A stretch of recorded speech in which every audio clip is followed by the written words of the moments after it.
we're going to go over a couple more examples of how to use the density formula. So, number one, I've got a it doesn't tell me what the substance is, but the substance has a volume of 8 centimeters cubed and a mass of 22 grams. And I'm asked to find the density. So I'm going to go to my density formula. Density equals mass over volume divided by volume. Again, it kind of looks like a heart, if that helps you remember it. So I know the mass and I know the volume. The mass is 22 grams. So I'll just plug in 22 for M. So that's mass. Volume is 8 centimeters cubed. So I'm going to end up doing 22 divided by 8 to find my density. And let's see what the calculator gives me here. I'm going to clear everything out. Control menu, control menu, clear history. I'm going to do 22 divided by 8. It's probably going to give me a fraction. Yes, it did. So I want a decimal, since we're kind of working with decimals here. So I am going to hit Control. Here's Control. Enter. That's going to give me my decimal value. So if you get a fraction, all you have to do is hit Control, Enter, and that will change your answer to a decimal. So it did. It is 2.75. 22 divided by 8, 2.75.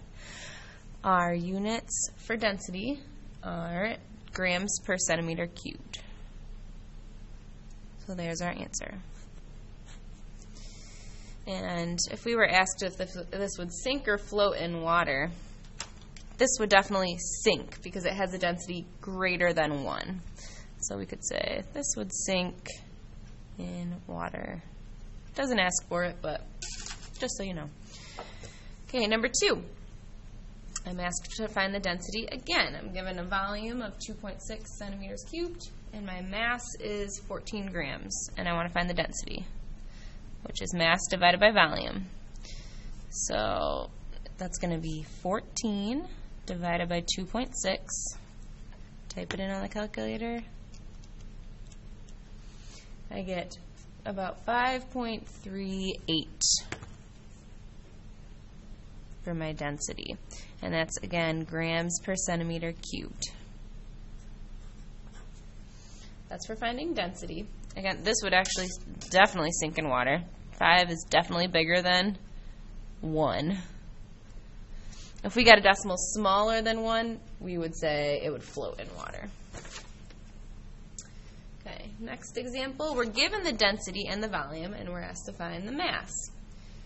So I'm going to start with this same formula we've been using. Density equals mass over volume. So I know that's how they're related. This time I know density is 0.68. I don't know the mass, so I'm going to leave it as M. But I do know the volume is 7.5. And now I just need to solve for M.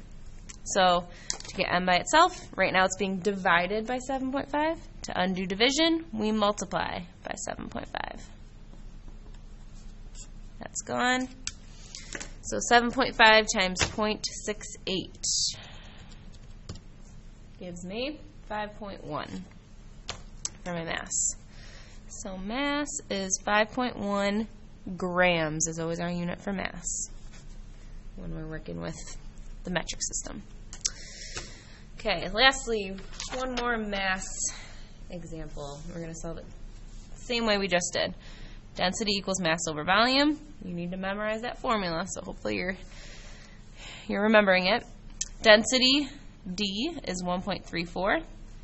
Mass, we don't know. That's what we're trying to find. Volume is 1.4. So I'm going to substitute 1.4 for V. And solve for N. I need to multiply both sides by 1.4 because that's the opposite of division. So the 1.4's cancel on the right side, and now I need to calculate 1.4 times 1.34. So 1.4 times 1.34 gives me 1.876. So my mass is 1.876 grams. And we are done.